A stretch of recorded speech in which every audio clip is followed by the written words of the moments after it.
Sobrang dami ng mga pa-orders natin ngayon mga kaibigan na Fujima Japan welding machine na pa-order natin sa iba't ibang dako ng Pilipinas. Oh, ayan oh, nakita nyo mga kaibigan, ano? Titesting natin isa-isa yan para hindi tayo makapagpadala ng defective units sa ating mga customers. Hindi lang tayo para makabenta dito mga kaibigan ha. Ang mission ko dito ay makapag-provide sa inyo ng affordable pero quality mga power tools. Ito yung mabiling-mabili at gustong-gusto ng mga welder na Fujima inverter welding machine dahil sa kanyang portability. Isang dangkal lang yung haba at wala pang isang dangkal yung taas. Pero kumusta nga ba yung performance? Yan ang ipapakita ko sa inyo ngayon sa pagtitesting natin. So shout out kay Sir Eliazar Ansale from Southern Leyte. Ito yung welding machine mo sir. Sinasaksak to sa 220 volts. Yung gagamitin nating welding rod is E6013 na 2.5 mm. Pero ang kayang i-hold nito is 2.5 hanggang 4.0 mm.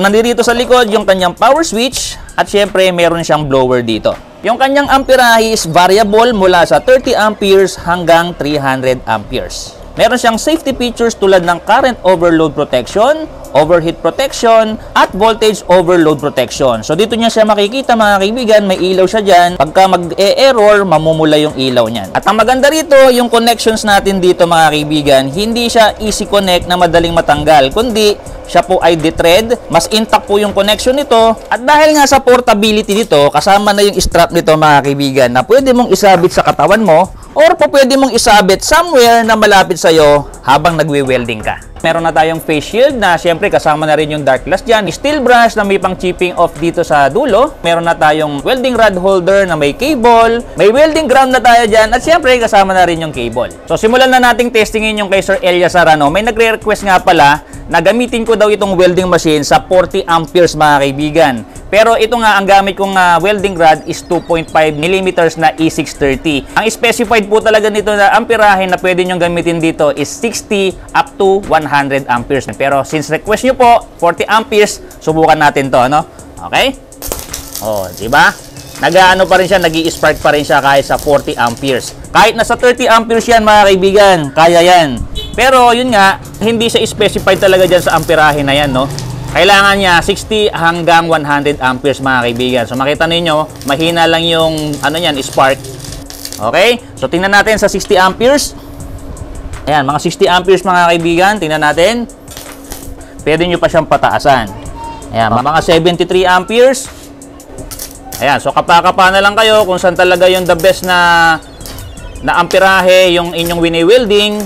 So ayan mga kaibigan. At ang kagandahan niyan, meron siyang anti-stick ha. Hindi siya basta-basta didikit kapag nagwi-welding kayo. So ito okay, maraming salamat po.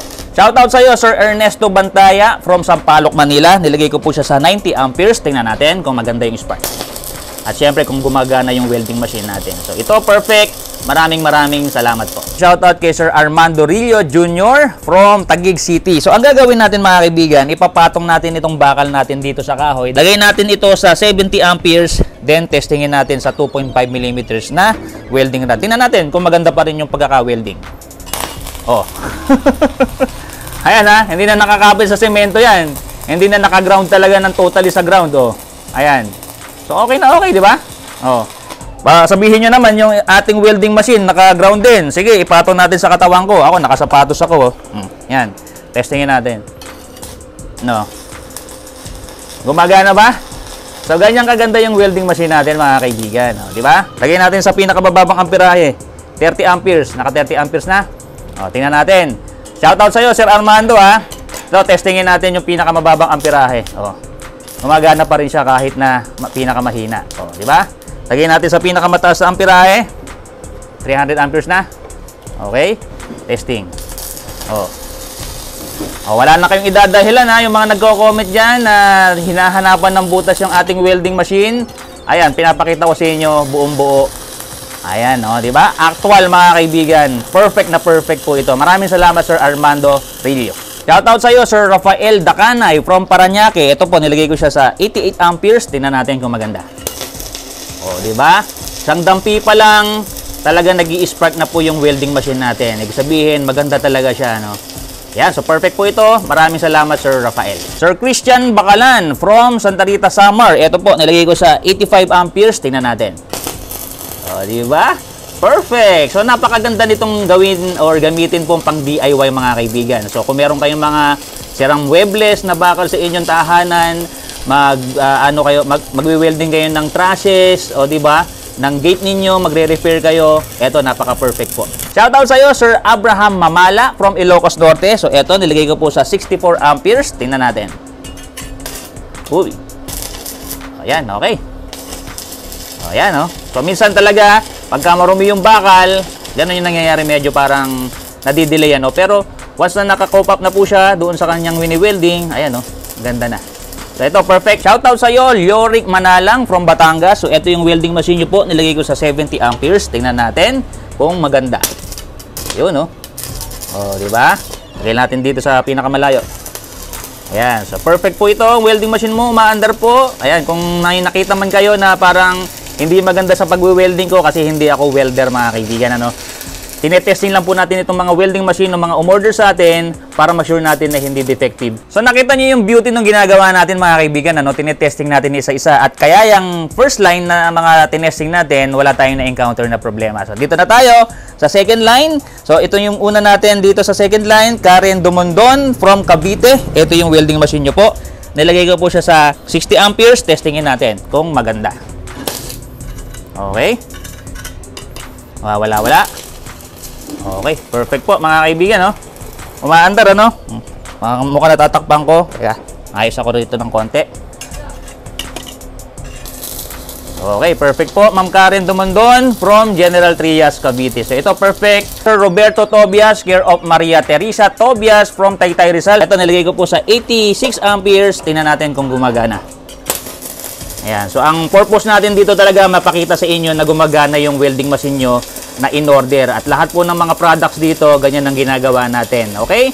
So, kung interested nga pala kayo dito, 4,200 lang mga kaibigan. Free shipping na cash on delivery kaisa ang dako ng Pilipinas. Shoutout po kay Jessa May Cascolan from Davao del Norte. Ito yung welding machine nyo po. 63 amperes.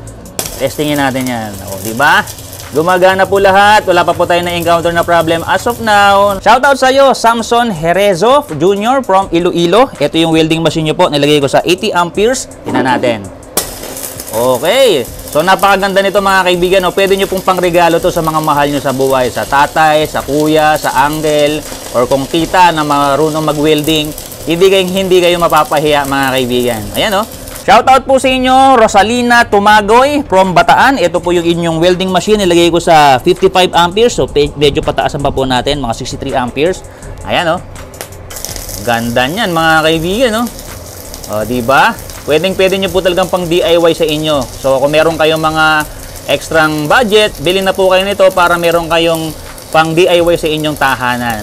Kayo na lang po yung gagawa, mga kaibigan, kesa pa po iupa nyo pa, baka mas mapagastos pa kayo. Kung kayo gagawa sa inyo, ayan, no, napakamura lang. So ito, perfect. Maraming salamat po. O di ba kung pa-repair lang, pa-ispat-ispat lang, kung marunong ka namang mag-welding, mag-DIY, mas maganda meron ka nito mga kaibigan. So ito, nilagay ko po sa 65 amperes.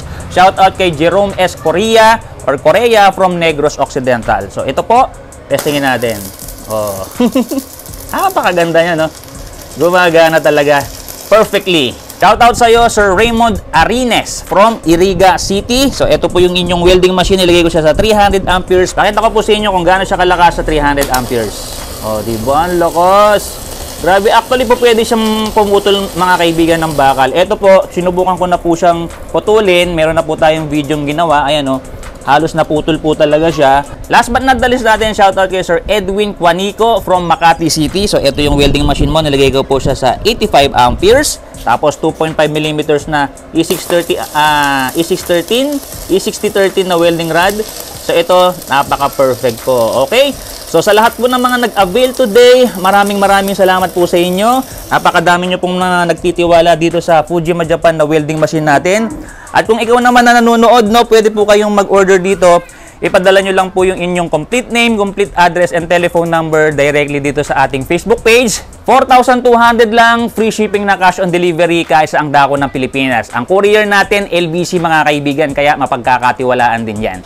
Kung gusto nyo pa po makapanood ng mga ganitong pagtitesting, marami pa po tayong mga produkto dito. Meron tayong welding machine, pressure washer, generators, at iba pang mga power tools na possible na kailangan ninyo. Paki-share po itong video natin sa inyong mga mahal sa buhay. Baka gusto nila po yung mga product natin, makita po nila na meron tayong ginagawa ditong pagte-testing. Hanggang sa muli mga kaibigan, see you on my next testing.